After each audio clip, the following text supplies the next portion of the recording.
Magandang gabi po sa ating lahat dahil po sa biyaya ho ng Diyos kaya ho tayo nakakatayo at nakakapag Bible study pa rin. Salamat sa Lord. Malapit na ho tayo mag-isang taon na nag-aaral ng salita ng Diyos. Nagpapasalamat ako sa Panginoon dahil kinakalampag ko po ang Luzon, Visayas at Mindanao, buong Pilipinas at pati mga kapwa Pilipino ko na nasa ibang bansa na nakikinig, mga nag-abroad, mga nagtatrabaho, mga OFW, at mga migrated pong mga Pilipino sa ibang bansa.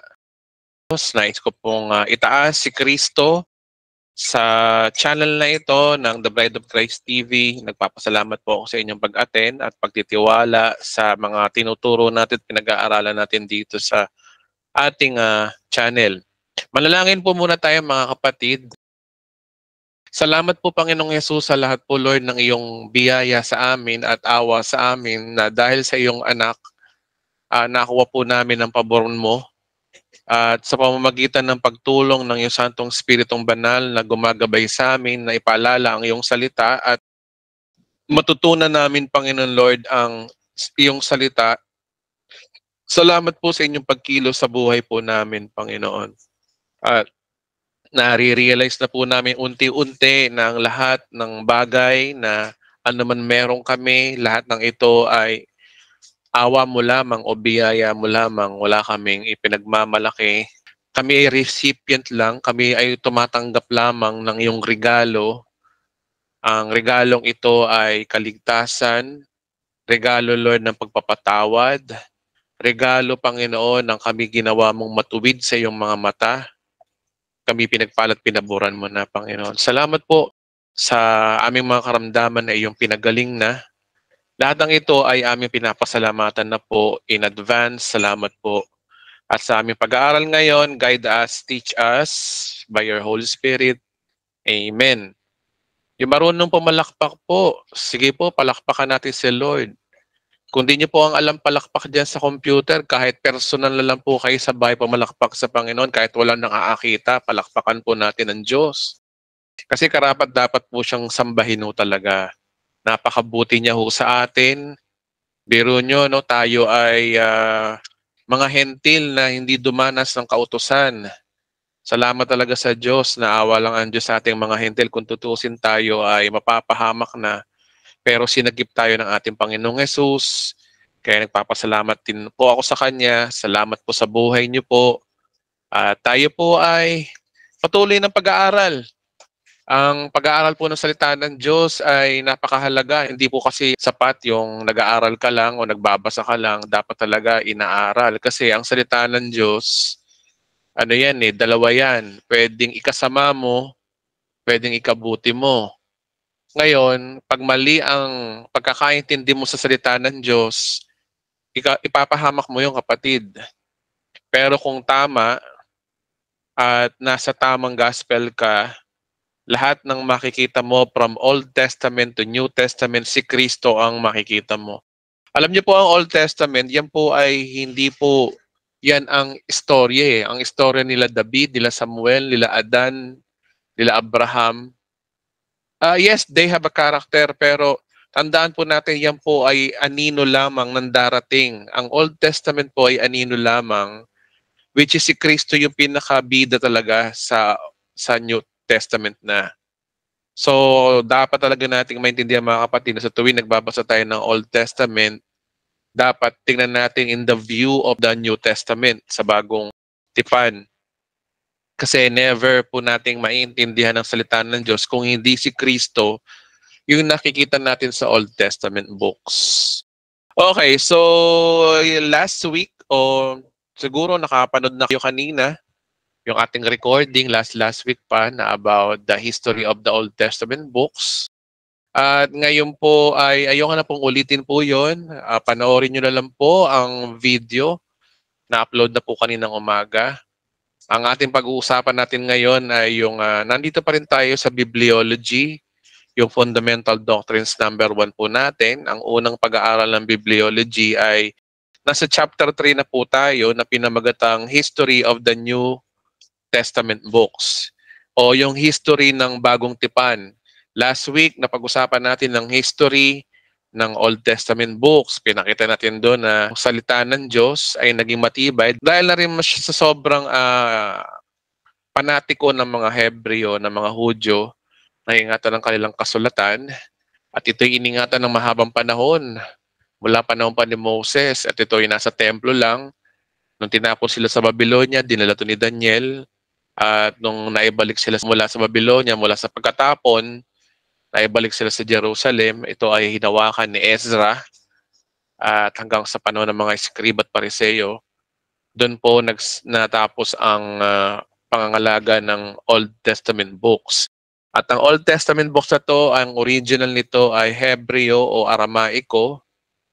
Pero nung panahon na ni Jesus Christ, ang Bible o yung Old Testament books ay naging Greek na. Ang tawag doon ay Septuagint.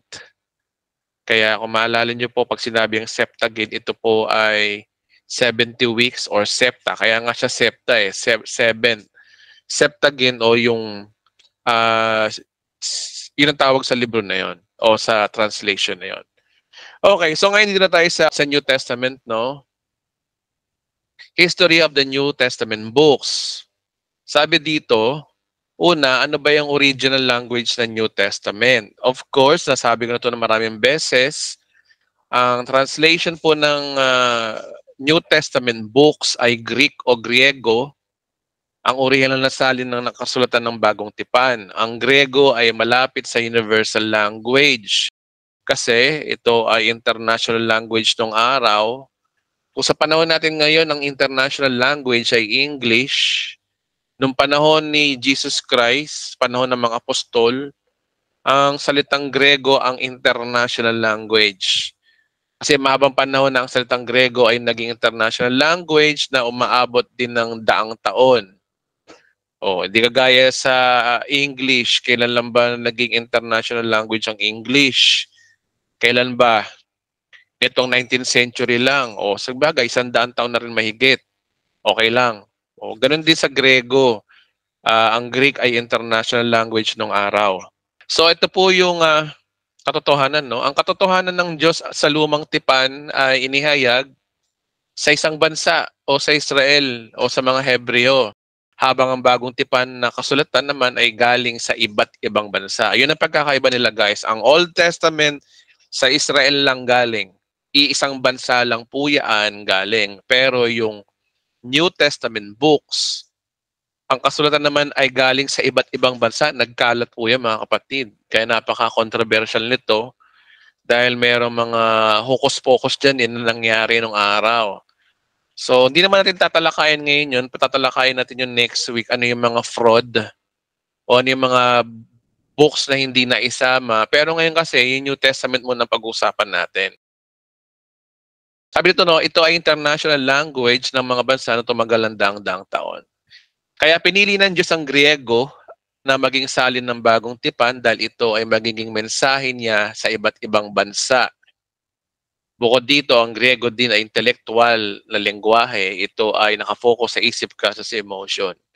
So last week, yung Hebreo, emotional language, ang Greek naman ay intellectual. Bakit siya intellectual? Technically, intellectual talaga ang Greek. Kaya tayo mga Pilipino, di ba, pag sinabing siya, sa English, di ba, may he o she. O ganun din sa Greek. At pag sinabing pag-ibig, sa atin, sa English, love o pag-ibig, iisa lang. Pero sa Greek, napaka-specific. Anong pag-ibig ba yun? Pag-ibig ba sa asawa? Pag-ibig ba sa kaibigan? Pag-ibig ba sa kamag-anak, kadugo, o pag-ibig sa Diyos? Ganun sila. Kaya meron silang designated na word doon. Halimbawa, pag sinabing pag-ibig sa Diyos, agapeo. O pag sinabing pag-ibig sa kaibigan, phileo. Pag naman pagmamahal sa jowa o sa asawa, yun ang erotica o erotic or eros. Sorry. Doon kinuha yung word na erotica or eros. At pag sinabi ng mga kadugo, pagmamahal sa nanay, tatay, o anak, o kamag-anak, relatives, o storge naman ang tawag doon. So napaka-specific talaga ng Grego. O yung kasalanan nga lang, di ba? Ang daming kasalanan na meaning sa kanila. Pag sinabing kasalanan, merong hamartia, merong hamartano. Oh. So, napaka-intellectual po talaga ng Greek. Marami siyang mga specified na word. O kaya nga lang, nung tinranslate sa English, yun na, nagkaloko-loko na. Kaya yun ang dahilan kung bakit tumitingin tayo lagi sa Greek kapag meron tayong binabasa. Kasi nga, iba yung sinasabi ng Greek sa sinasabi ng English at Tagalog. Iba. Sa English, merong isang word, pero sa Grego pala, 3 pala yun, o 4, o 2, di ba? So, kailangan natin i-check. Kaya yun ang dahilan kung bakit maintindihan natin ng Greek dahil napaka-specified kasi nga intellectual masyado ang Greek language. Kaya kami mga pastor, pag kami nag-Greek, huwag niyo naman pag-isipan na kami nagyayabang. Hindi naman. Hindi kami nagyayabang. Kaya kinukuha lang namin yung meaning ng sinasabi ng Bible. Remember, sang rules natin sa pag-interpret ng Bible, hindi tayo dapat nag-i-interpret ng Bible. Dapat kinukuha natin yung meaning ng Bible. Ano talaga yung sinabi?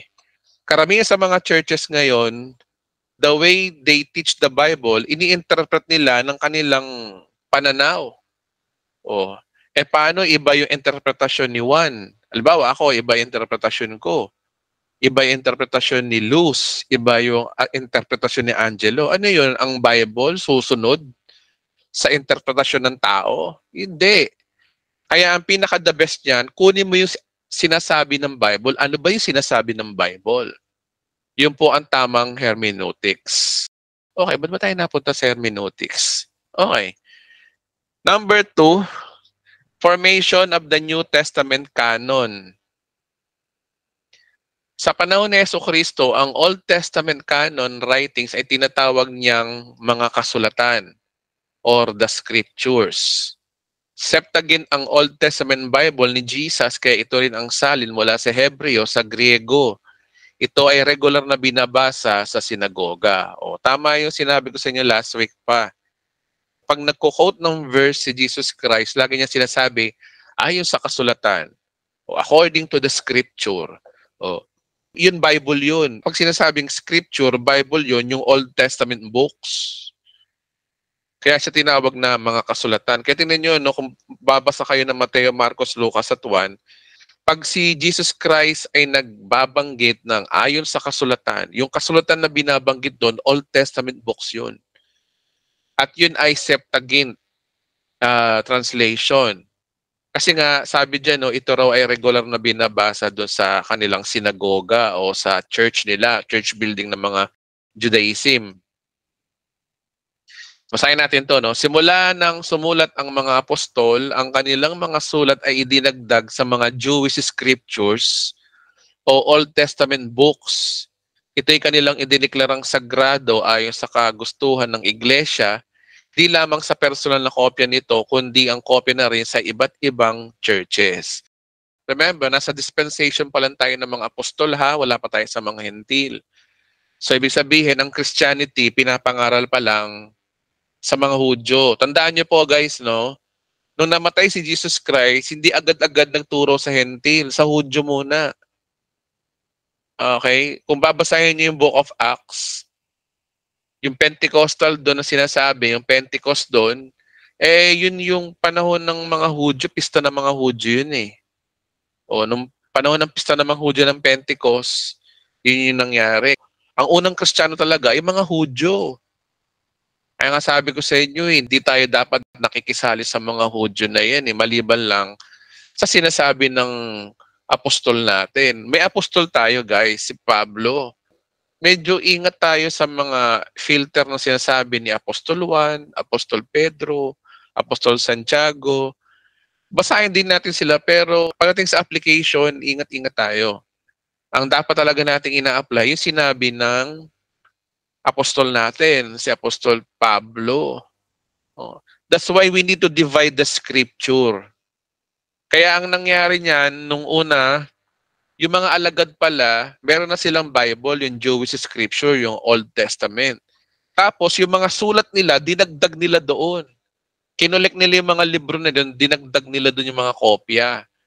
Nasabi dyan hindi lamang daw personal na kopya. Meron silang mga personal copies, etc. kundi mga kopya na rin para sa iba't ibang churches. So yun po yung ano ho noon, ang reason po noon. Kaya doon nauso na ang Bible ay nasama na yung New Testament books. Oh, basahin natin, nung panahon na ang mga apostol ay nabubuhay pa sa pamamagitan ng kanilang pangangasiwa sa mga iglesia, ang pag-collect ng kanilang mga sulat ay sinimulang gawin para sa mga churches. At ito ay isinama sa mga Old Testament writings na siyang tinatawag nilang salita ng Diyos. Okay. So, ibig sabihin nun, mga kapatid, nung panahon ng mga apostol ay nabubuhay pa raw, siyempre, pinangasiwaan nila yan eh. Kinulik nila yung mga sulat, di ba? Sa mga iba't ibang churches. At ang ginawa nila, sinama nila yung mga sulat nila sa mga Old Testament books or Old Testament writings na siyang tinatawag nila ngayon na salita daw ng Diyos o Word of God. Kinonsider nilang Word of God yung mga sinulat ng mga apostol. Kaya nga mga Hudyo, kaya hindi sila naniniwala kay Jesus Christ kasi ang Bible lang talaga nila ay Old Testament books. Hindi nila kinoconsider na si Jesus Christ ang Messiah. Kaya yung mga New Testament books, hindi nila Bible yan. Ang mga Bible ng mga Judaism, ng mga Hudyo, lalo na sa panahon ngayon, ng mga nasa sinagoga, ay ang Bible nila ay Old Testament books. Kaya nga merong interview dun na yung mga Old Testament books daw, yun daw ang Bible nila. Yung New Testament books, yun daw ay abomination daw sa kanila kasi hindi sila naniniwala na si Jesus Christ ay isang Messiah. Kaya yun ang nangyari. Pero yung mga apostol, naniniwala sila na yung mga writings nila ay isinulat nila na inspired ng salita ng Diyos kasi ito nga yung tinatawag na bagong tipan. Sa bagong tipan na sila. So, ito ay inaamin ng mga apostol at ito po ay nasusulat din po sa salita ng Diyos eh. Una, si Pablo ay kanyang inaangkin na ang kanyang katuroan ay inspired ng salita ng Diyos.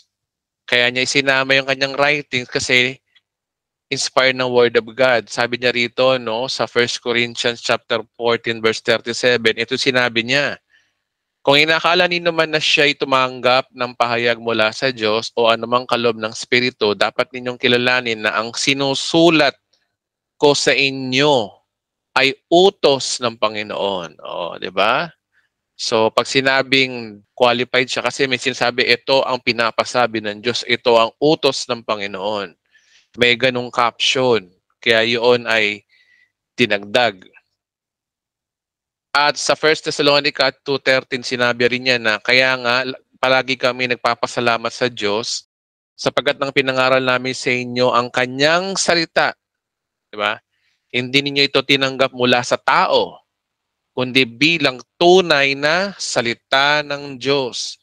At ang bisa nito ay makikita sa buhay ninyo ng mga sumasampalataya. O di ba?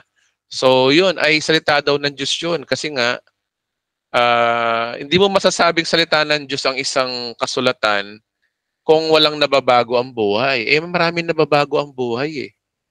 No? Isa sa kapangyarihan ng salita ng Diyos ang kapagpabago ng buhay, mga kapatid. Kapag ang buhay mo nabago dito, ibig sabihin, hindi ito salita ng tao. Kasi ang Diyos lang ang nakapagpabago ng buhay ng tao. Oh. Kaya yung, kapag ang libro ay life-changing, may inspired ka, kaya yun ay salita ng Diyos. Yun ang sinasabi ni Apostol Pablo dito. Okay, next. Ganon din si Juan sa libro ng pahayag. Sinabi niya, ito ang patotohanan ni Juan. Lang lahat ng nakita niya tungkol sa mensahe ng Diyos ay pinahayag naman ni Jesucristo. O, ibig sabihin, yung Book of Revelation, yung pinag-uusapan natin, yung pinag-aaralan natin, katapusan ng mundo series, lahat pong yan ay Book of Revelation.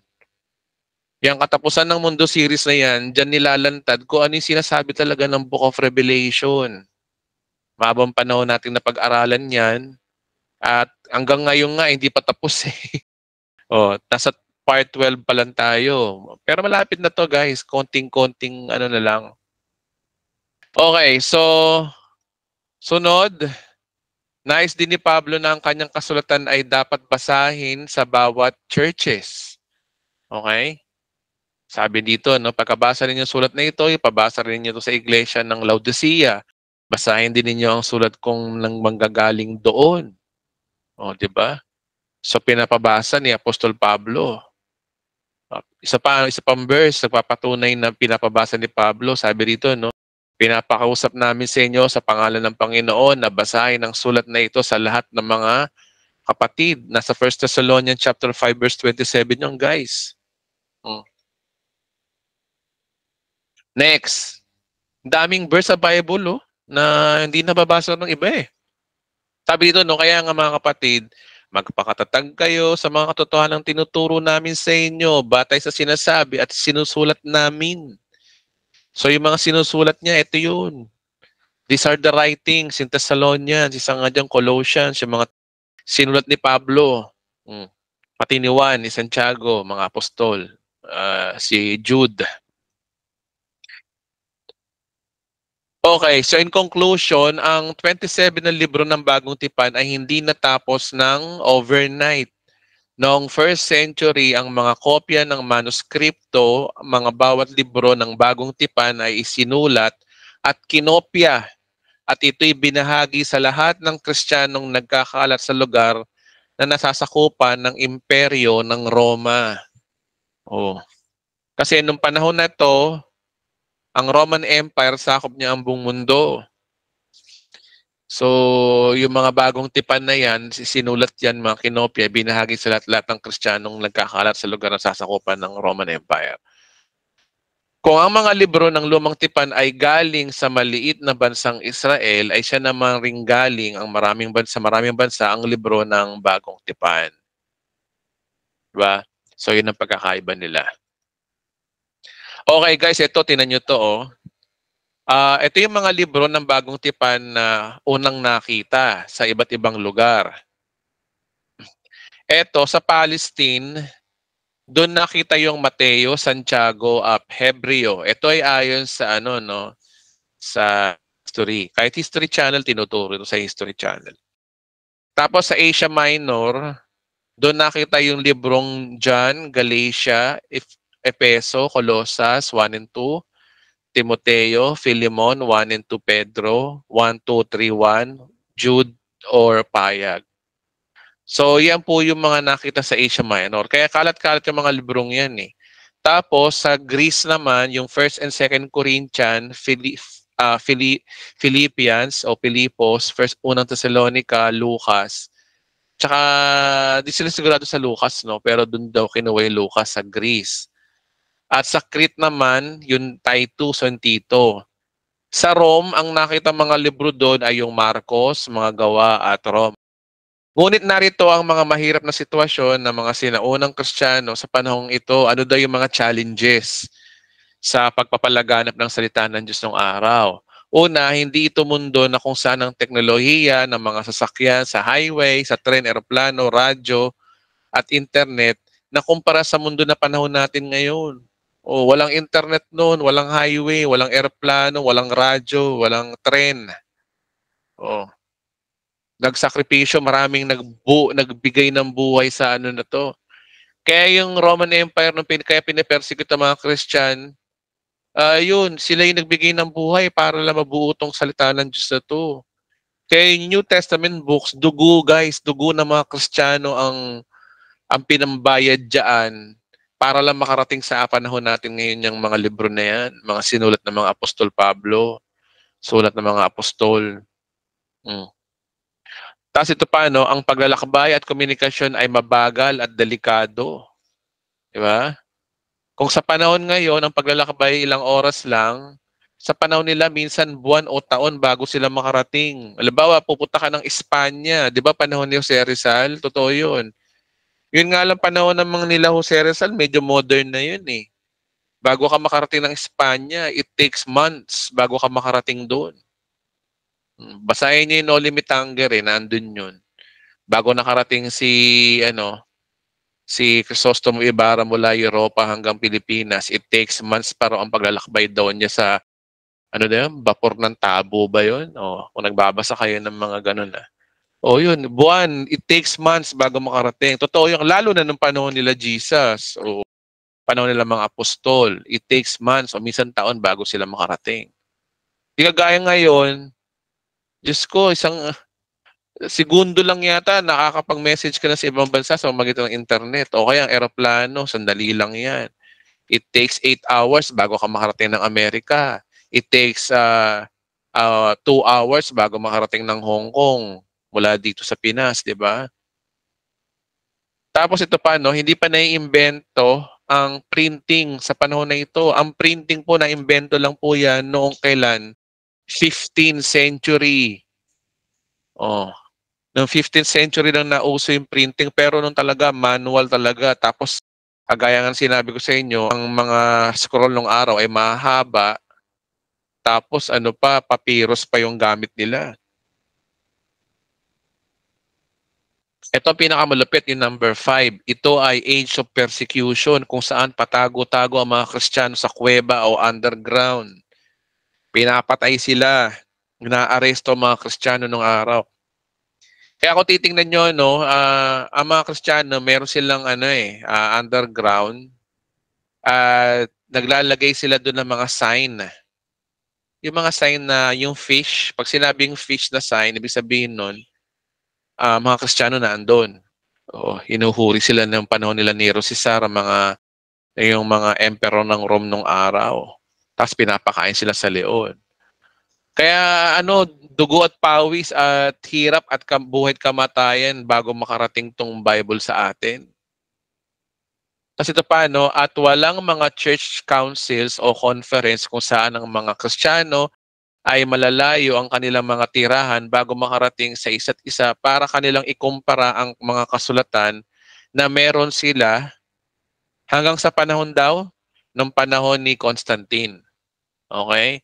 So walang church council nung araw, walang hindi organized, kalat-kalat, 'di ba? Kaya nga lang na-organize na hanggang kailan to nung panahon ni Constantine. Okay, ito na 'yon. Okay. Balik na tayo, no? So ito ay naipaliwanag ko to dati sa part 2 ng Katapusan ng Mundo, no, na nung una ang mga Kristiyano pinapersecute. Okay, history muna, mabilis ang history. Nung si Jesus Christ namatay, nabuhay na maguli, sinanya ang kanyang mga alagad na para sa mga unang Kristiyano, sa mga Hudyo. So sa Hudyo muna, no, Hudyo. Nagkaroon ng problema, ayaw tanggapin ng mga Hudyo ang Kristyanismo, kaya pinadala ng Diyos si Pablo para magturo na sa Hentil. Nagkaroon ng council dati sa Jerusalem na pinapayagan na rin nila Pedro at Santiago na magtungo sila sa Hentil. Katunayan yung unang ginawa ni Pedro, tapos pinasa kay Pablo.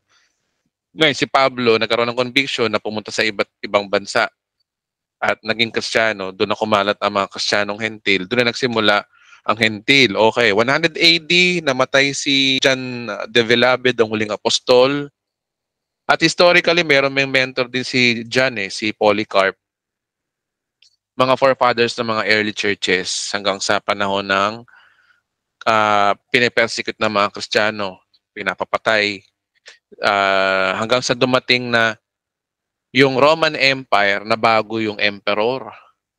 Natigil yung kasi yung emperor ng Roman Empire, dalawa yan si Maxentius tsaka si Constantine, naglalaban sila. Eastern Roman Empire at Eastern Roman Empire, nahati dati yun So ang ginawa, naglaban sila. Ngayon, nagkaroon ng pangitain si Constantine na sa kanyang panaginip o vision na sa sky may nakalagay doon na isang malaking krus. Tapos nakalagay sa baba sa salitang Romano na in this sign conquer. So simula noon, yung sign na krus na yun, nilagay niya yun sa mga shield, sa mga logo niya na yun, yung mga cross, symbol of the cross. Hanggang sa nung naglaban sila ng Maxentius, sa talo niya sa Maxentius, nasakop niya ang buong empire. Kaya naibalik ang dating Roman Empire sa panahon ni Constantine. Nung panahon ni Constantine, naging religious siya. Kasi para bang binibigyan niya ng credits na kundi dahil sa cross na yan, sa sign of the cross na yan, ay hindi siya magiging emperor.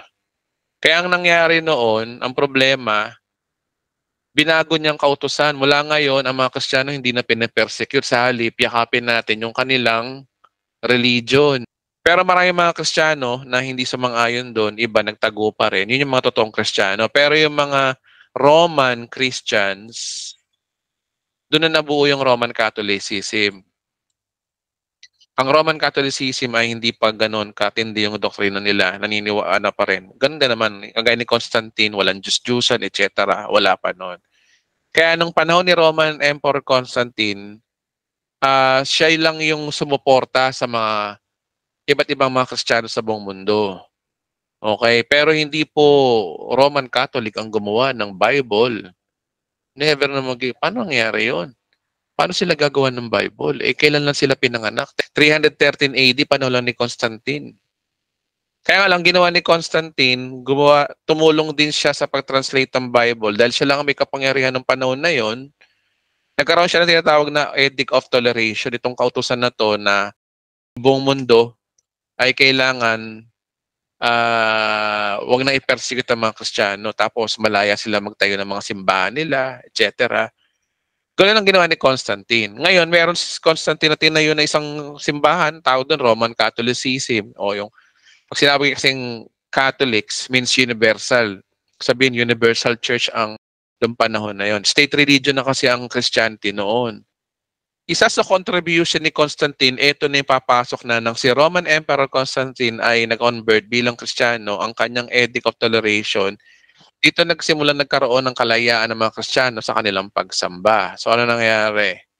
Kaya inuutos sa lahat ng mga churches sa Constantinople, sa ano lang to, sa Roman lang to, na isulat ang 50 Bible sa ilalim ng pamamahala ni Eusebius. Oh. Akala ng mga Roman Catholic, sila yung gumawa ng Bible, mali. Masyado silang grab credit hindi. Nag-organize lang sila ng Bible, pero hindi sila sumulat ng Bible. Oh. Tsaka nung panahon na yon, hindi naman kinukonsider na Christian lahat. Ang Catholic lang ang Christian, no. Maraming mga Kristiyano nung araw. Kasi nga, ito yung tinatawag na Edict of Toleration nung panahon ni Constantine. Basta nung buhay si Constantine, maganda ang Roman Catholic, maganda. Walang rebulto, walang Virgin of Mary. Kung ano yung sinasabi ng Bible, doon lang sila. Yun ang maganda sa kanila. Okay. May halo nga lang bautismo. Nitong huli lang yun pero talagang pure Christian sila. Sa pamamahala to ni Eusebius, kaya yung pagsusulat nila ay sulat sa isang vellum sa magitan ng mga sumulat, mga ganyan. Pag-uusapan din natin ito balang araw. No? Okay. Noong 367 AD, si Athanasius ng Alexandria, Egypt ay binigay sa atin ang pinakabagong listahan ng New Jerome Bible at si Agustin ay nag-define ng 27 na bagong tipan. Si Agustin po ay hindi po Roman Catholic. Never ang mga nag-organize ng Bible ay hindi po Catholics yan. Halo-halo po yan. Ngayon, ang mali yung history ng mga pare, akala nila sila yon. Totoo na nag-utos si Constantine na mag-collect ng Bible, pero it doesn't mean sila yung sumulat ng Bible. Paano nangyari yun? Sinulat ang Bible noong pa. 1400 BC pa. Kailan lang sila naitatag? 313 AD. Anyari. Diba? So, hindi. Nag-collect lang sila ng libro. Tumulong lang sila.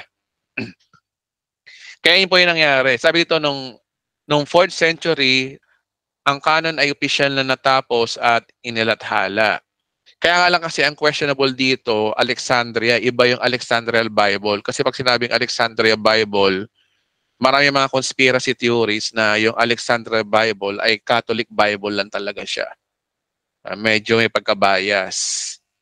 Nung panahon na yon, ang Bible, tinranslate nung unang-una sa Latin. Walang English pa nung araw, guys. Ang unang translation ng Bible from Greek, from Septuagint, Old Testament Greek at New Testament Greek, ay sumunod dito yung tinatawag na Latin Vulgate. So pag-usapan natin ito sa susunod ng mga linggo, no? So yun po yung parang niyan, naging pattern po niyan. Okay, so sa madaling salita, may council nung araw na nag-collect, na nag-define na 27 na bagong tipan. Siyempre naman, Kristiyano yung mga yan, hindi natin pwedeng i-judge So, bagamat si Constantine ang nag-utos, it doesn't mean na sila yung Catholic ang gumawa. No, nag-utos lang siya. Inuutosan lang niya, sige, malaya na kayong mag-ano ng Bible nyo. I-print natin yung mga Bible nyo. Kaya nga lang, ang Bible nun is Latin pa lang. Okay, finalization of New Testament canon. So, diniklarang canonical ang 27 books ng New Testament sa isang council ng mga churches na tinatawag na the Third Council of Carthage noong 397 AD. Ayun na. Old Testament and New Testament publication. Okay, kaya sinabi ko sa inyo kanina, no?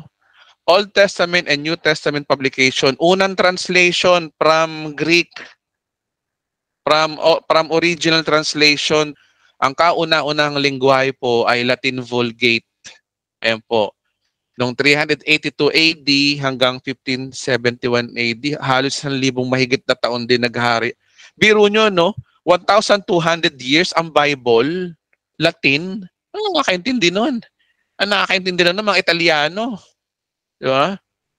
So, yan po yung nangyari niya. Sabi dito, no, nung panahon nito, naramdaman ng mga karamihan na kailangan nang i-translate ang Bible sa bagong wika. Ito nga ay sa Latin.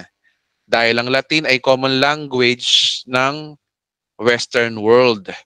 So, yung mga European pala, yung mga Western country pala, common sa kanila yung Latin. So, dito na nabubuo yung... Wala pang Amerika nung panahon na to, pero naandyan na ang England, naandyan na ang Anglo-Saxon, ang France, European, naandyan na. Buhay na sila ng panahon na yan. At ang Italy, syempre, Rome. Oh. Pero walang nag-translate ng Bible mula noong 382 AD hanggang 15th century. Noong panahon lang ng Reformation na interpret uli ang Bible, na translate ang Bible eh. Pero noon, biro nyo guys, 1,200 years ang Bible ay Latin. Oh. Di ba? Okay. Noong 382 AD, ang dakilang scholar na si Jerome ay inatasan ng Damascus. Si Jerome ay isang scholar to, no, ng bishop nung araw. Pero di naman natin malaman kung siya ay Catholic o hindi. So ang bishop ng Rome, na kung saan siya ay nagpasimulang i-translate ito. So siya yung nag-translate pala ng Latin Vulgate, si Jerome.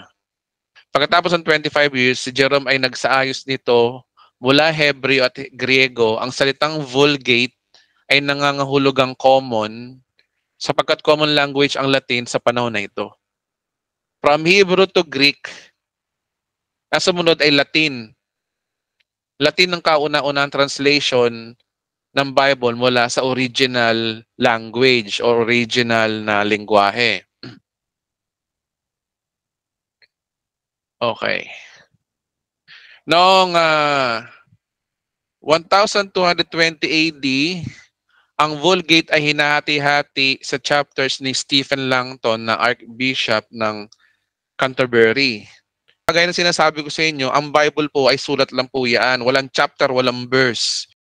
Una-una, na-invento muna yung mga chapter. Alam mo ba, Revelation chapter 1, chapter 2, chapter 3. Ganun pa lang noong una. Ito ay nagsimula noong 1220 AD. Ang nag-chapter nito ay si Stephen Langton ng Archbishop ng Canterbury. So after niyan, after 100 years o 300 years, kaya ano nangyari? After 300 years at noong 1551 AD, ito naman ay hinati-hati sa verses ni Robert Stephens. So ibig sabihin, nagkaroon lang ng verses ang Bible ng 15th century na. Una, nagkaroon ng chapter nung 12th century. Tapos, after 300 years, nagkaroon na ng verses ang Bible sa pangunguna ni Robert Stephen. Kaya kung di tayo marunong tumingin sa history, malilito ka sa Bible eh. Ayan eh, ang Bible na yan, umpaya, salita ng Diyos siya, may chapter at libro na yun ng panahon ni Jesus. Di ba? Pero ako narinig na ganun eh. Yung ekang Bible na yan, sinulat yan ni Jesus. Meron yan chapter tsaka verses nung araw. Mga hindi alam yung history eh. tira ng tira, hindi alam yung history. O yan po yung history niyan, guys. Ang ano na yan, diyan pa lang nabuo yung mga chapter and verses. At hindi natin na alam, tama nga naman, madaling malocate yung salita ng Diyos, pero ang problema, dahil sa mga verses na yan, yung sumunod na henerasyon na, hanggang sa henerasyon natin ngayon, nagkaloko-loko na. Hindi na marunong tumingin sa context. Puro verses, dampot-dampot verse. Gaya ng mga iglesia ni Cristo, si Cristo daw tao. Sabi nila yang ekang si Cristo, tao yan, tao. Nasa Bible po yan. Basa. Nang binasa ko ang Bible, eto sinasabi, ng matagpuan ng si Maria ay nagdadalang tao. Ano dinadala ni Maria? Tao. Ano si Cristo? Tao. Nangyari yun eh. Yan nangyari, dampot-dampot verse. Nako, kaya tayo naligaw-ligaw dahil sa mga verses division na yan. Pero nung una, hindi ganyan talaga, guys. Nung una, walang chapter, walang verse, isang surat lang po siya. Okay. Sabi rito, did the Roman Catholic Church create the Bible? Pag-usapan natin yan next week, guys. Abangan nyo yan next week. Did the Roman Catholic Church create the Bible?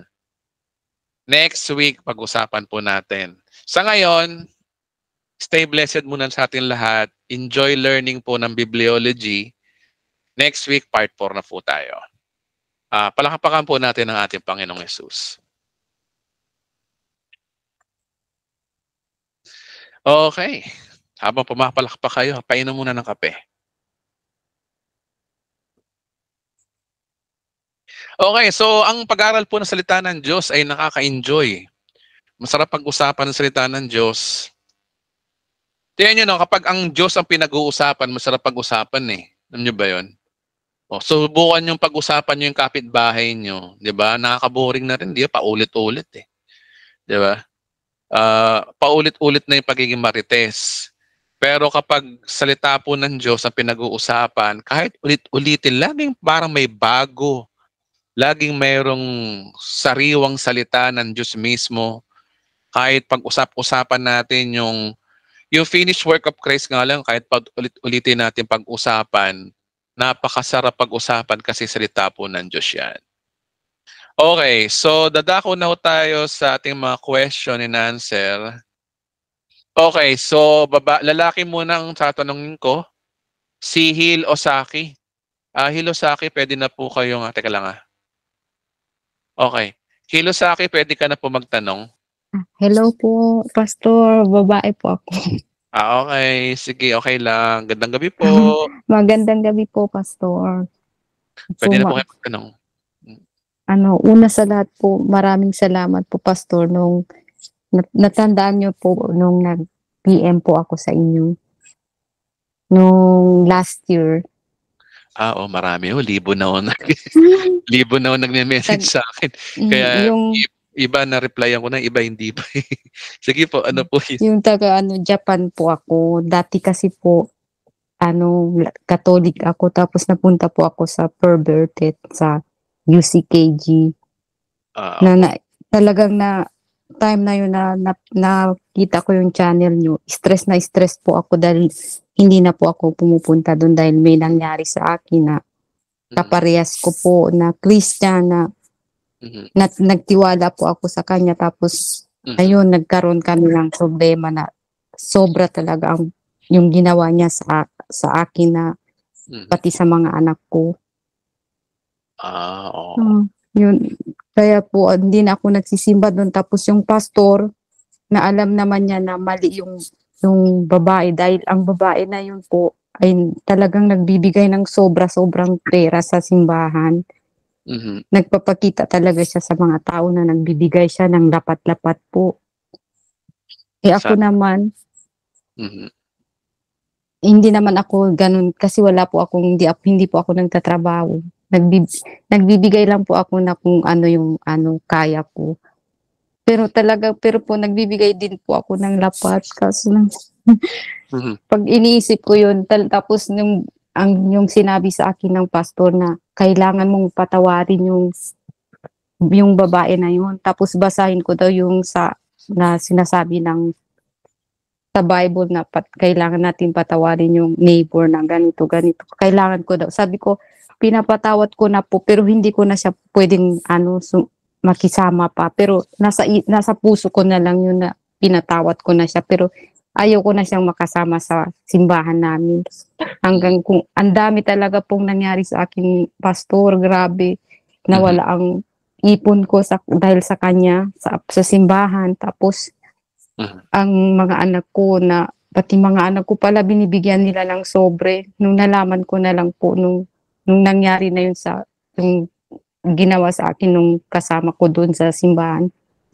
Nung nangyari na lang yung nalaman ko, pati mga anak ko pala, nagbibigay pala sila. Hindi ko alam. Tapos, ang ano lang sa akin, kasi po ang bait ng mga pastor. Pero yung last na pastor na pinalit sa amin, grabe talaga yung ginawa. Grabe talaga, pastor. Hindi na lang pwedeng sabihin sa live. Kasi nasa na to, pastor. Napunta pati asawa ko na damay po. Naranasan ko po yun na one day ako po kinausap ng pulis dahil sa ginawa ng babae na yun. Pero ngayon, free pa rin siya po. Hindi pa rin nakukuha yung hustisya namin, pero free pa rin siya kung saan bansa siya pumupunta. Pumupunta siya sa Israel, nagpabaptize siya doon, pinapakita niya ang pera niya, tapos kung ano-ano ang ginagawa niya, pumupunta siya doon sa Hong Kong na doon na naman yung pastor namin pumunta. Sinundan niya talaga. Yung pastor na yun, alam niya mali yung babae na yun dahil nagbibigay, doon pa rin sila kumakampi. At hindi na rin sila nagtitimil. Pero sabi sa nangyari, na itong babae na to, yung Christian na yun, church na yun, lahat na kumampi pala sa kanila. Hindi tiningnan yung sa CCTV kung anong nangyari. Kaya naging 50-50 yung kaso namin. Pero hindi pa din po kami bumibitaw po sa ginawa niya. Yung babae na yun po, siya, grabe po. Nagsisimba siya sa Christian, pero pag pumunta ka sa bahay niya, ang dami niya mga pang feng shui, na nagtitinda siya ng mga ganun. Pero grabe talaga ang ginawa niya sa amin. At hindi lang sa akin po, sa iba din. Kaya yun, nung nakita ko po yung channel niyo, tapos pinakinggan ko po, akala ko po malulukan ako, nai-stress talaga.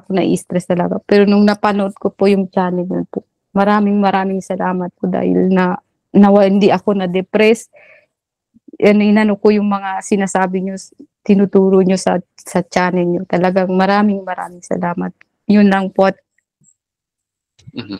Yung malaking tulong talaga po yung pinanood ko po yung channel niyo po. Hindi ako naakala ko made-depress na ako. Hindi ko na kaya.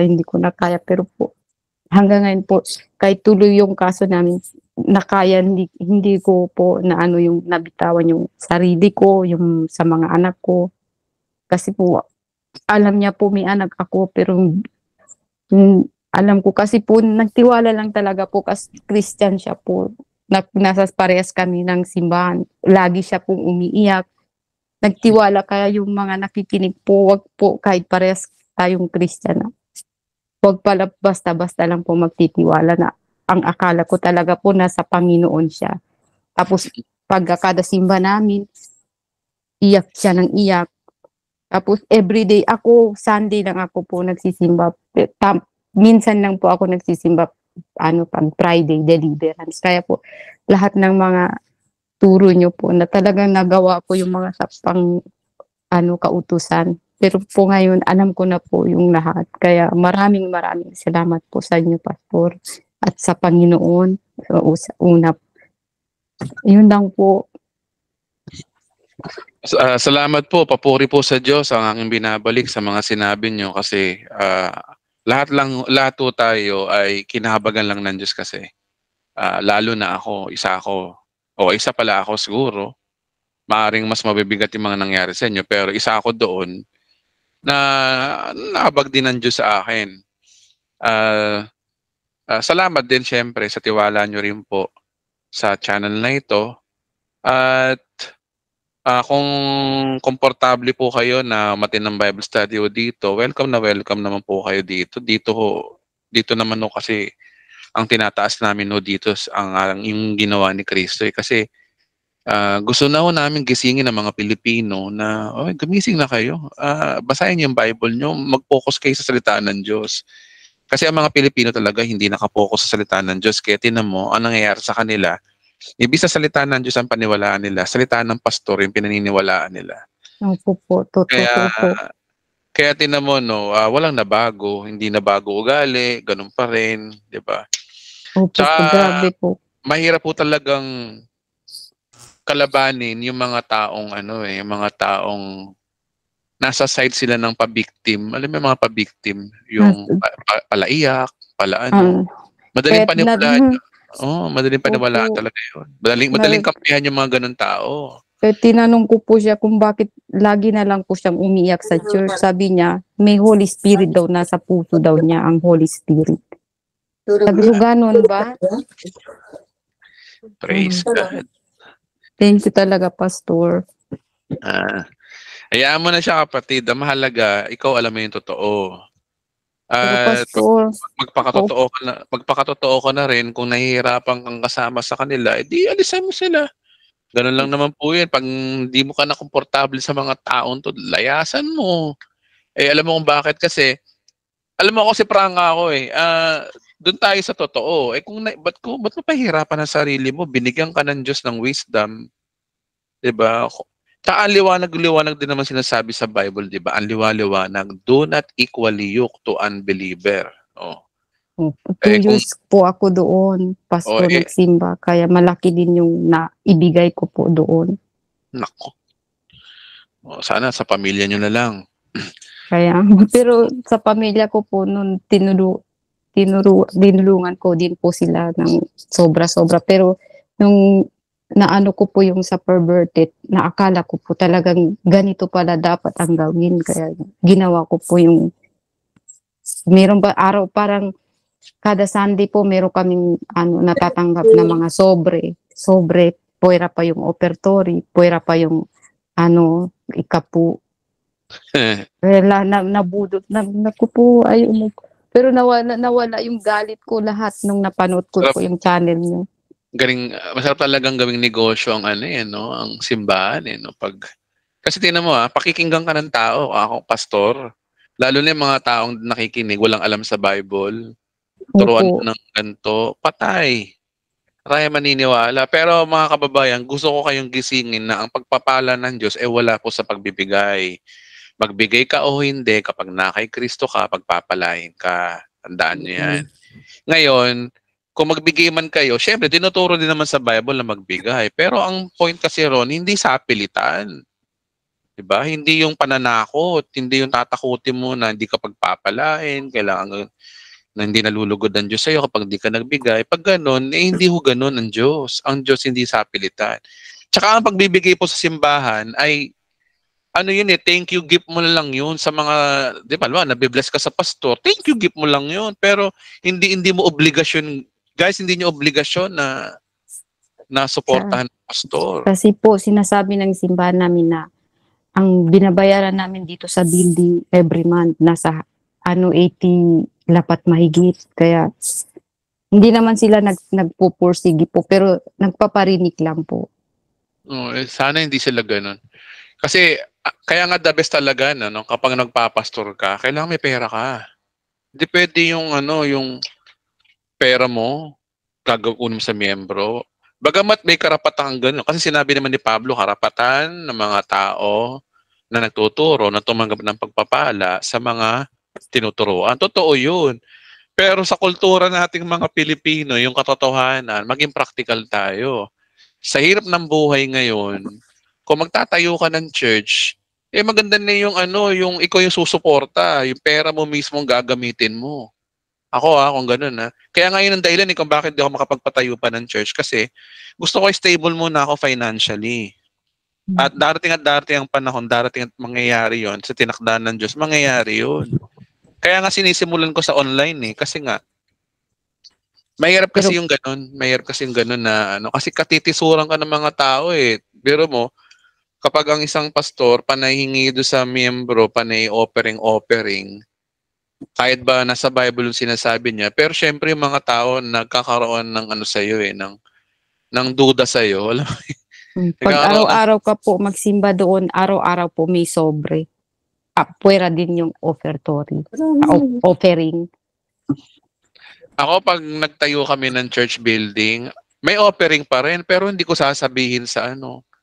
Nandun na lang sa labas, sa ano, sa may tabi ng mga sa upuan, may offering box doon. Bahala na kayo kung magbibigay kayo o hindi. Pero may nakalagay doon offering box. Pero yung meron pa kayong programa, no? Meron tatayo, magpupulpitos. Tayo po ay dadako na po sa offering. Di ba?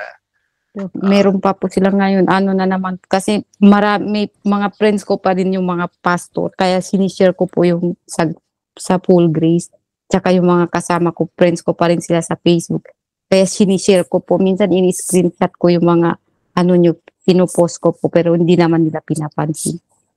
Pero yung pastor na lagi akong kinakamusta na wala na siya sa Japan, ngayon hindi na rin siya nagla-like sa mga post ko, na nakikita niya na kasi po yung mga post ko na puro Full Grace. Mm. Na dati kinukumusta niya ako, kumusta ka na, ano, marunong kasi siya po mag-Nihongo, marunong siya mag Tagalog, English, kaya at yung asawa niya Brazilian na talagang alam nila yung nangyari. Sila kampi kasi sila sa akin, pero wala na sila sa Tokyo. Nasa Thailand na po sila. Ganito na lang gagawin mo kapatid, no? Naintindihan ko yung naranasan mo. Katunayan nga, nakikisimpatya pa nga ako sa iyo eh. Pero it's about time na mag-move on ka na kasi ikaw mahihirapan yan. Palayain mo na yung sarili mo doon sa bagay na nakaraan. Hayaan mo sila. Kung makakatulong sa iyo na umalis sa simbahan na yung gawin mo na. Kasi Umalis na po ako nung napanood ko yung channel nyo. Mga 3 months na po ako nun hindi po nagsisimba. Tapos naghahanap talaga ako kung saan po ako makakapagsimba kasi ayoko nang bumalik sa Catholic. Ayun, nakita ko po yung channel nyo. Pinakinggan ko po hanggang sa lagi ko na lang pinapaulit na nawala po yung stress ko na hindi naman pala ako kailangan bumalik doon. Na kahit nag-PPM sa akin yung pastor taga Thailand, hindi na po ako na okay na po yung naramdaman ko po. Dahil sa channel nyo po.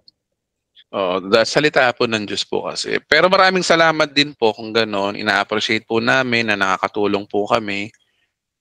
Tandaan po natin, dahil pa rin sa ating Panginoon, kaya kayo dinako ng Diyos hindi po aksidente kung bakit kayo dinala ng Panginoon sa channel na ito. May purpose siya para magkaroon kayo ng ano. So, totoo lang, pag nalaman mo yung totoo, magkakaroon ka ng kapayapaan talaga. Katotohanan na hindi mo na dapat pahirapan ang sarili mo kasi si Kristo na yung gumawa para sa'yo.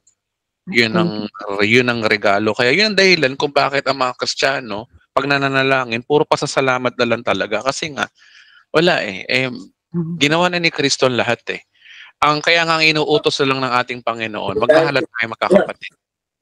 Kung meron mang utos sa bagong tipan, kailangan ang inuutosan dito sa bagong tipan tayo magkakapatid na magmahalan na lang. Yun na lang. Love one another, yun na lang tinuturo ni Kristo. Thank you po. Tinuruan ko na rin po yung mga anak ko na kasi nagdadasal po sila araw-araw. Yung sinasabi nila po sa Japanese na sinasabi nila, lumayas ka Satanas, ganun. Sinabi ko sa kanila, wag na kayo magdasal ng ganyan. Sabi ko, pasalamat na lang, kaya yung mga anak ko ngayon po hindi na sila nagdadasal ng lumayas ka Satanas. Sa hapon kasi akma deteke, ganun sila po sumisigaw pa. Ni Pongo. Opo. Sige Kasi po, 4 kasi yung anak ko po, puro babae. Ang mahalaga po ngayon, manatili po kayo malaya, tapos aral lang po kayo ng salita ng Diyos ate. Aral lang po kayo.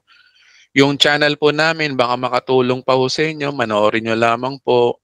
Pero syempre, ini-encourage ko pa rin kayo na sa kabila na may tinuturo ko dito, check nyo pa rin sa Bible kung tama nga yung sinasabi ko o O, hindi. ganun po yung ginawa ko nung una po. Kunin Yung mga sinasabi nyo, tinitingnan ko po sa Bible ko, tapos sa application ng Bible ko. Sabi ko, lahat parehas talaga yung mga sinasabi. Kaya, nawala talaga yung tinik sa na ano ko sa puso ko po talagang pastor grabe po kasi yung nangyari sa akin. Pero ngayon po, pero yung iniisip ko lang po, sinasabi ko pinatawad ko na yung naging ko, pero yung case namin tuloy pa din po. Okay lang ba yun, pastor? Sinasabi ko lang sa puso ko na pinapatawad ko, pero yung asawa ko po hindi siya pinapatawad. Gawin mo na lang yung tama, kapatid. Alam nyo, mga kapatid, no? Sabihin na natin yung tanggapin natin ang katotohanan na syempre, ang inuutos sa atin ng Panginoon, magpatawad tayo. Totoo yun. Pero hindi naman nangangula ganun na hindi mo, it takes time bago mo makalimutan. Yun ang totoo nun. Yung forgive and forget, mahirap po yun. Forgive pwede, yung forget, matagal yun. Hindi, time will judge, time will heal. Mabuti po kayo, ganun kayo mag-advise yung pastor namin po iba. Patawarin ko daw yung galit daw sa puso ko, hindi daw nawawala kaya. Malabo yun. Mahirap yun. Ibig sabihin nung kapatid, hindi ka tao. Tao Tapos, tayo eh. Ang tawag ano ba ang meaning ng pagpapatawad sa kanila? Pag sinabi yung pagpapatawad, ibig sabihin, hindi ka na naghahanap pa ng paghihiganti sa taong yon. Hindi mo na siya gagantihan. Yun ang pagpapatawad. Pero yung mga masasakit na pangyayari, syempre hindi mo makakalimutan yun. Masakit yun eh. Minsan nga, dekada bago mo makakalimutan eh. tapos Diba? may Parang, pinopost pa sila pastor na spirit of hatred na parang spirit of cancer daw. Parang pinaparinig pa nila sa akin yun. Na, dahil ang laki kasi nawala na sa akin, hindi naman nila pera yun. Kaya siguro sinasabi nila na gano'n. bahala sila sa buhay. Kaya ako na lang talaga po yung umiwas kasi pag hindi po ako umiwas, para naman po akong tanga doon nagdadasal tapos yung kasama ko po ay ay Satanas. Mahirap po kasi yun. Kaya nga sabi 'di ba ni Pablo, do not equally yoke to unbeliever. Kaya ko sinabing unbeliever sila kasi hindi sila nananampalataya sa tinapos na gawa ni Kristo. Perverted pa nila yung kanilang gospel. Ikaw nakakaintindi ka na kasi born again ka na, totoong born again ka na kasi you believe what Christ done. Yun nga yung itinuturo namin dito. So pag ganun, ikaw na lang mag-adjust, hayaan mo na sila, ipagpasa Diyos mo na sila. Pero yung galit at poot, maganda siguro para mawala yun, umalis ka na lang, iwasan mo na sila kasi nagtitrigger yung inis na yan kapag nakikita mo sila eh. Umalis na po ako itong April na to po, nung last Sunday, 1 year na po ako hindi nagsisimba sa kanila. Pero 2 years din po ako doon. Darating din naman ng panahon na kapag wala ka ng galit, poot o inis sa kanila, pag gumaling na yung sugat na yon, pag nagkita kayo, di baka magtawanan na lang uli kayo, maging magkaibigan na lang uli kayo. Ganun po yun. Ganun po yung pagpapatawad. It takes time. Itong mga pastor na to, gusto nila pagpapatawad, madali yan eh. Magpatawad ka na, nagkakasala ka, magpatawad, tanggalin mo yung galit mo. Imposible naman mangyari mawala yung galit, galit yun eh. Yeah. Kaya nga po kasi hindi kasi nila po yung pera ang nawala. Pera ko kasi kaya ganun sila po. Kaya yung family ko talaga po, grabe. Sinasabihan na nila ako na anong klaseng simbahan yung pinasukan mo. Pero hindi pa din ako kasi nakinig pa. Buti na lang po nakita ko yung channel nyo. Doon po naliwanagan po ako. Salamat talaga pa sa Panginoon at sa inyo. Yung forgive, yung pagpapatawad, decision mong patawarin sila. Pero yung forget, hindi mo kayang kontrolin yun.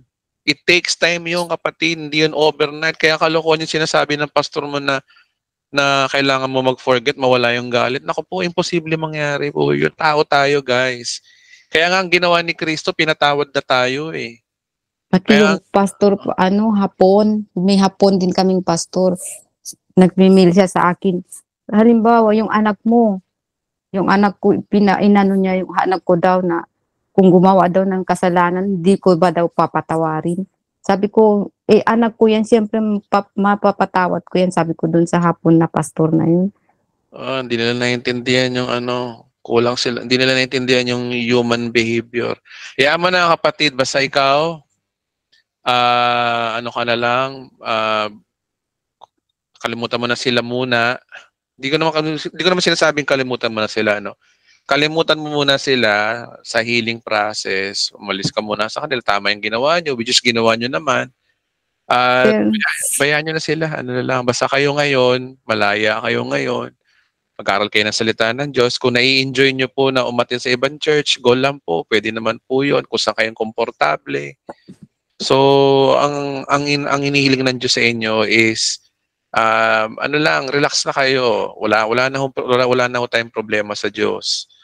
Ang basta mahalaga kayo, focus kayo sa pamilya nyo, sa trabaho nyo, sa pinagkakitaan nyo, sa kung anong meron kayo ngayon, yun ang inyong i-treasure, makontento po kayo kung ano meron ngayon. Yun lang po para mapayapa ho ang buhay ho natin. okay po. Thank you, Pastor. Thank you, Lord Jesus. Yun lang po, Pastor. Maraming salamat po. Okay, maraming salamat po. Salamat din po sa pag-appreciate po sa amin. Salamat po. Thank you po. Amen. Okay. Alright, so 9:38 p.m. Mag-entertain pa ako ng tanong dito, no?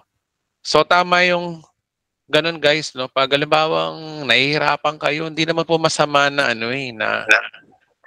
na minsan mainis tayo sa tao. It takes time yung guys. Ang broken-hearted, it takes time. 'Di ba? Parang jowa lang 'yun 'di ba? It takes decades bago mawala yung sakit eh. Siyempre masakit 'yun 'di ba? Meron kayong emotional bond. Meron kayong tinatawag na may emosyon kayo eh, tao kayo eh. Sila may emosyon, ikaw may emosyon. Ito mga pastor na to, kung makapangarang kala mo, parang hindi tao kausap eh. Magpatawad ka na eh, kailangan mo magpatawad, mawala yung inis mo, espiritu ng galit, lumayas ka in Jesus name. Ganun sila magtuturo eh, kung ano mga pinagtuturo nila. Hindi ko ganun eh, kasi nga, kulang sila, yung mga pastor na yan, kulang sa kaalaman kasi, hindi nila naintindihan yung human behavior, di ba? Minsan kasi mag-aral din sila ng psychology rin eh. Hindi nila naintindihan ng tao, natural sa tao na yung nga lang aso eh, yung aso paluin mo, iiyak yun, baka nga kagating ka pa eh, yung hayop may emosyon eh. Kung pa kayang tao na parang walang emosyon yung tao, madali magpatawad. Madali magpatawad, oo. Pero yung makakalimutan, hindi ganun kadali yun. It takes time, oras. Kaya nga the best niyan, lumayo, di ba? Tao tayo mga kapatid, imposible po yun. Tandaan nyo guys, huwag kayong magigilty kung meron kayong mga sama ng loob kay ganto, kay ganyan. Ang una nyong gawin, patawarin sila. Pag sinabing patawarin, ibig sabihin, huwag na kayo maghanap ng paraan para makaganti sa kanila. Yun ibig sabihin ng pagpapatawad. Ibig sabihin, pagpapatawad, muna silang gantihan. Yun ang kapatawaran. Pero yung sama ng loob, huwag niyong pigilan yung sarili niyo. Wala kayong magagawa. Masama ang loob niyo eh. Ang gawin niyo na lang para mawala ang sama ng loob niyo sa kapwa niyong yan, di iwasan niyo.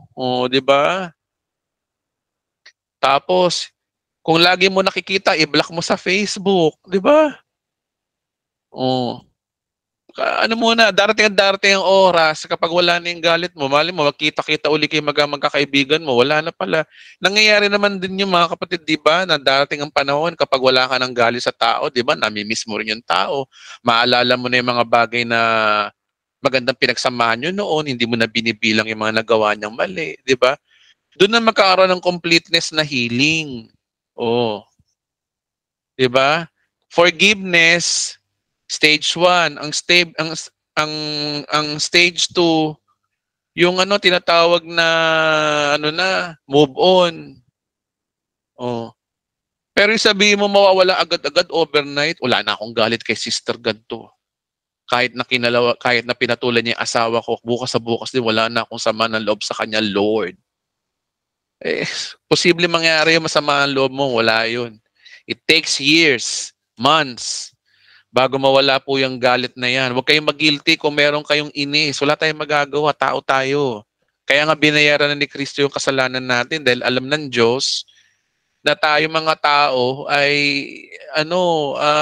vulnerable sa sakit. dahil may emosyon tayo. Okay, so next na tanong.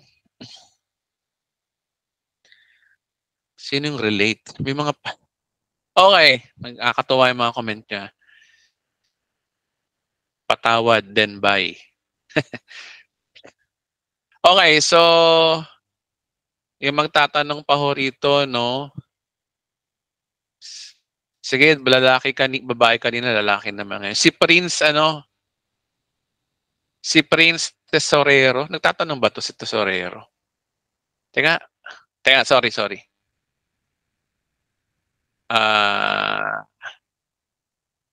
Mag-amen nga uli yung magtatanong, mga kapatid. Yung mga mag-amen nga uli yung magtatanong. Type lang po amen. Okay, si JJ Fernandez, lalaki naman tayo, no? JJ Fernandez, pwede na po kayo magtanong. Buksan ko lang po yung mikropono. Hello po. Magandang gabi po, Sir J. Opo. Good evening po. Good evening po. Pastor, tanong ko lang po. Mhm. Paano po masasabing umaabuso ka na sa kasalanan? Di ba po, puro tayo mga kasalanan? Ano pong sa tingin nyo dun? Okay, so unang tanong dyan, saan sa Bible na pwede ka umabuso sa kasalanan? Di ba? Wala naman. Human term po yan. Na ano na po yan salin-salin. Kasi po, ang biyaya po ay unlimited. Una, paano mo maaabuso ang kasalanan kung unlimited, di ba? Ang umaabuso, doon muna tayo sa terminology, no? Halimbawa, sa restaurant, pag sinabing unlimited rice, sabihin nun, pwede kang kumain. Hindi ka umaabuso nun kasi unlimited nga di ba? Baliban lang kung i-take out mo yung rice. Pero ang Diyos, pag sinabing biyaya, pag pinatawad ka na, unlimited na po yun. Paano mo aabusuhin yung mga bagay na unlimited? So hindi mo maaabuso ang kasalanan. Tsaka pangalawa, kapag nakay Kristo ka na, pag naiintindihan mo na ikay pinatawad na, ano yun, gagantihan mo pa ba ng Diyos ang kasamaan? Naging mabuti ang Diyos sa'yo? Aabuso ka pa ba sa kasalanan nun? Diba? So tingin ko, hindi ganun hindi mo magagawa yun. Tingnan mo ikaw ba kapatid, meron kang isang tao na sampalin mo, tadyakan mo, murahin mo, hindi ka ginagantihan. Bagkus, binibigyan ka pa ng pagkain. Diba? Tapos, nakangiti pa rin sa'yo. Di ba ang mangyayari sa iyo noon, makokonsensya ka? Opo, tama. Ganon din kay Kristo. Maraming mga Kristiyano sa una, aabuso talaga. Merong ganon. Pero darating ang panahon, babaguhin din ng Diyos yan.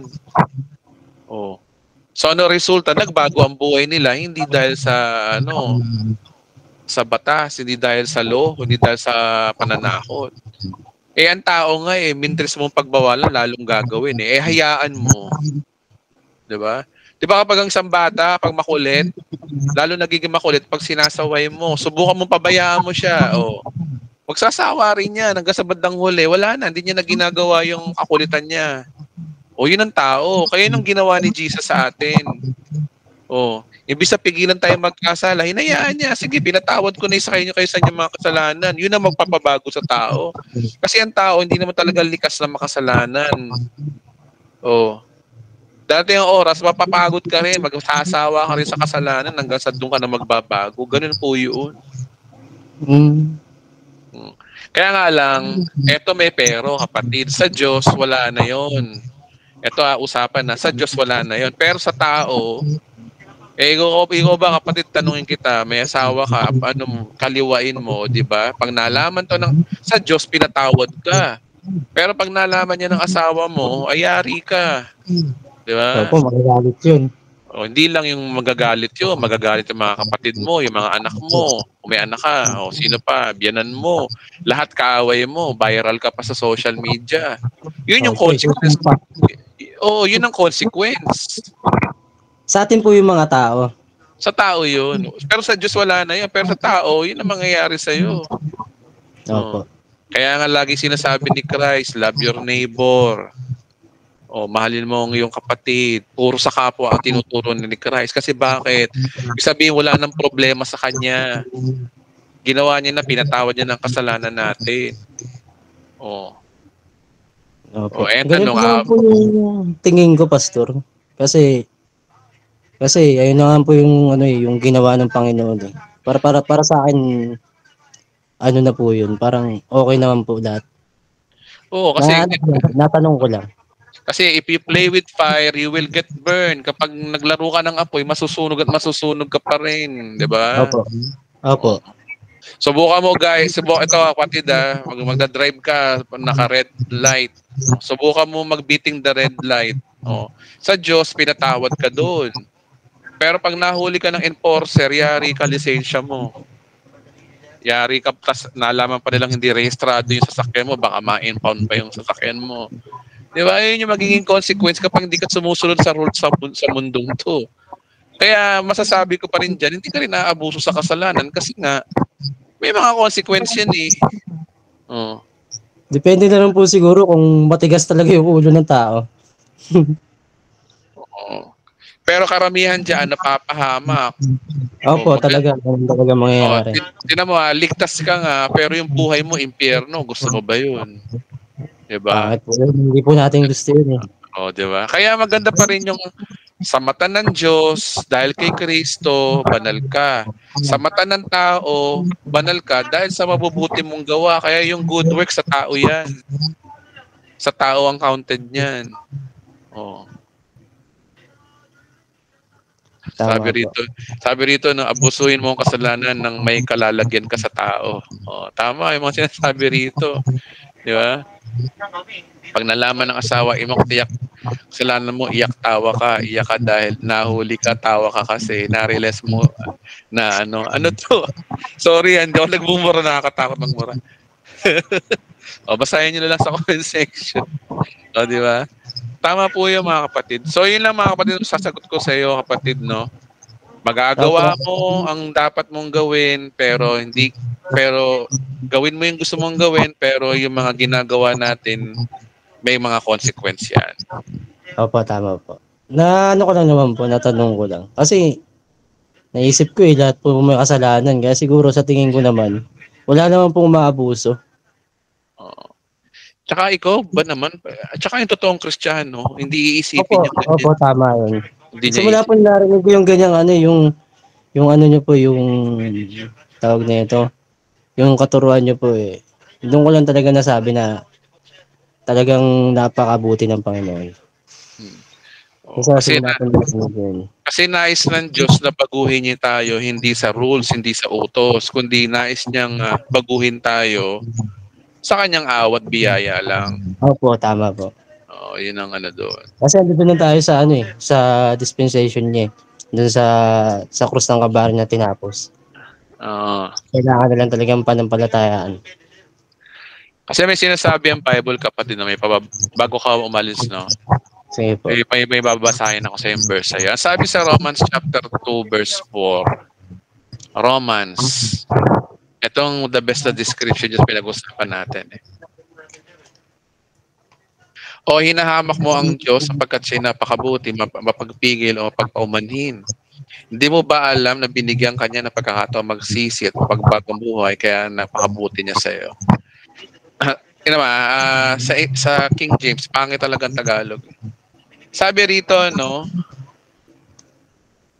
Not knowing that the goodness of God, yung kabutihan daw ng Diyos, leaded to repentance. Sabi ito, no? The goodness of God lead you to repentance. Yung kabutihan daw ng Diyos, yun daw magtutulak sa'yo para ikaw daw ay makapagsisi. Yan ang gusto ng Diyos. Nung nagsisisi ka sa iyong kasalanan, hindi dahil sa tinakot ka ng rules, walang ganito, hindi doon eh. Kundi nagbago ka dahil sa kabutihan ng Diyos sa'yo. Diba? Yung sinasabi ko kanina na sapakin mo, tadyakan mo, murahin mo, pero ang ginaganti sa'yo, pinapakain ka pa, diba? Doon ka magbabago eh. Pero mo ginaganti sa'yo kabutihan, diba? Doon mo re-respetuhin yung taong yun, biro mo, ginagawan mo ng masama, Tapos ang ginagawa sa'yo, ang ganda pa ng trato sa'yo. Doon ka na makukonsensya. So, ganun ang Diyos. Ang Diyos, pwede mo siyang abusuhin sa iyong kasalanan, pero mananawa ka at mananawa ka hanggang sa dumating ang oras na magsisisi ka rin. Kaya ito yung sinasabi sa verse na yun, no? The goodness of God leads you to repentance. O, di ba? Ang ganda ng verse na yan. Ganyan yung verse ko dyan, kapatid. Para sa mga taong nagtatanong about sa pag-uubuso sa kasalanan, ang nais ng Diyos, baguhin niya tayo sa kanyang kabutihan, hindi dahil sa rules. Yun lamang po masasagot ko dyan, kapatid. Amen po, amen po. Okay, amen. Okay. So, meron ka pa ba tanong, Salamat, kapatid? Pastor. Marami pong salamat. Okay. Salamat, kapatid ng JJ Fernandez sa yung tanong. Malaking tulong din po yung tanong mo kasi para to sa karamihan. Okay, so 9... Ito po. Okay, Charito po. Okay, 9:53 p.m. Isang tanong na lang po, no? May sagot dito, pag binato ka ng bato, batuin mo ng tinapay. Okay. Pero pwede ba lagay sa garapon yung tinapay, no? Ay, hindi naman siguro. Okay, so tanong ulit tayo. Okay, babae, ulit tayo, no? Si Raquel Azuero. Raquel Azuero, pwede ka na po magtanong. Charito po, Pastor. Charito po sa lahat. Magandang gabi ho. Magandang gabi po, kapatid. Yes po, Pastor. Andito po ako sa Saudi, Pastor. Afternoon pa lang po. Good afternoon po. Okay po. Yes Sige po, po. Pastor. May tanong lang po ako. Sige About po. po dun sa kay Archangel Arcangel po Mhm. at kay Hesus Cristo. Sila Mhm. po ba iisa? Kasi po may sinabi po, yung pagkakaalam ko po, yung sinabi po sa creation, ang sabi po, yung pagkakaalam ko lang po sa una sa mga inverted, naturo, si Archangel Arcangel daw po ang unang nilikha na Mhm. bago po raw yung mga tao. So, ang gusto ko lang po itanong, Pastor, kung iisa lang po ba si Archangel pati po si Hesus Cristo po, na ating Panginoong Diyos. Basahin natin sa Micah 5:2 kung sino si Jesus Christ. Teka, bigyan kita ng verse. Micah. Ito ay prophecy kay Jesus Christ eh. Ito, sabi rito, di ba si Jesus Christ pinanganak sa sabsaban? Di ba? Ito yung prophecy sa kanya eh. Sabi rito, no? Sinabi ni Yahweh, ngunit ikaw, Bethlehem Ephrata, bagamat pinakamaliit ka sa mga angkan ng Huda, nagmumula sa iyo angkan ng isang mamumuno sa Israel. Ang kanyang pinagmulan daw, si Kristo raw ang pinagmulan daw ay buhat pa daw nung unang panahon pa. Basahin natin sa English, King James. Okay. Yet out of you shall comes forth unto me the ruler in Israel. Sa Bethlehem, pinanganak si Christ. So si Kristo. But to you, Bethlehem, Ephrata. Diba? Tribo ni Judah, si Jesus Christ. Ruler daw ng Israel, si Jesus Christ. Saan daw siya nagsimula? From everlasting. Teka muna. Teka, tayo sa ibang version. King James. From everlasting. Pag sinabi from everlasting, may simula ba yung kapatid? Tingin ko po, Pastor, wala. Everlasting eh. Si Christ pinanganak, si Christ walang pinagmulan, everlasting. Pero sabi mo kanina, si Arcangel Miguel ay nilalang. So, ibig sabihin, doon pala magkaiba na sila. Kasi created being si Miguel. Pero si Jesus Christ, creator. Basahin natin, Colossians. Wait lang Colossians chapter 3.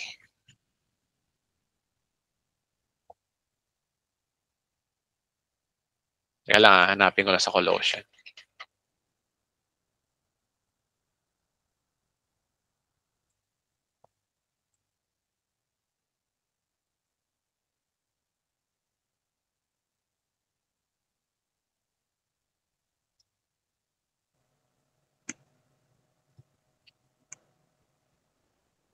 Yun po, Pastor, kasi gusto ko malaman kung iisa lang po si Archangel Angel Miguel at si Jesus Christ.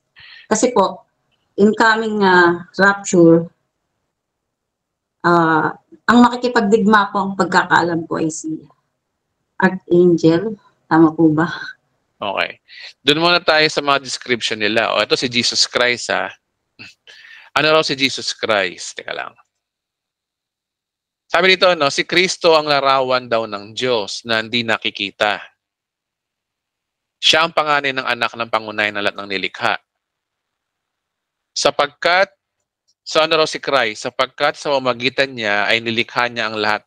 Nilikha ang lahat ng nasa langit at nasa lupa. Creator si Jesus, so.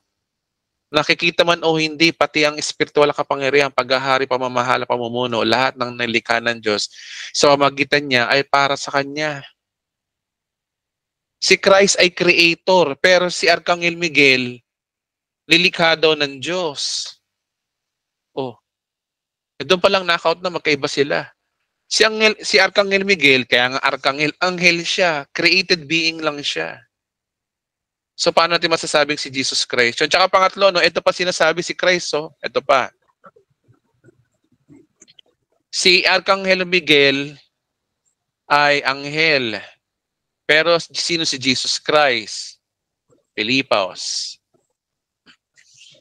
Oh. Sabi rito, no, naway magkaroon kayo ng kaisipan tulad ni Kristo Jesus. Ano daw si Kristo Jesus? Ano raw siya? Verse 6, kahit siya'y likas at tunay na Diyos. Oh. Kaway-kaway sa mga iglesia ni Kristo. Sabi dito, no, kahit siya ay likas at tunay na Diyos. Hindi niya pinagpilitang manatiling maging kapantay ng Diyos. Nagpakumbaba lang siya. Oh. So dito pa lang Amen po, Pastor. si Jesus ay Diyos o si Nasagot na po. Oh, di ba? Kaya magkaiba sila, Yes kapatid. po, Pastor. Magkaiba sila. Magkaiba po sila. Ngayon po, naliwanagan na ako, Pastor. Magkaiba po sila. Okay. Maraming salamat po sa tanong. Salamat po, Pastor. Maraming salamat po. God bless you po. Okay, maraming Sunod na lang po, salamat. Pastor. Salamat po sa pag ano sa akin.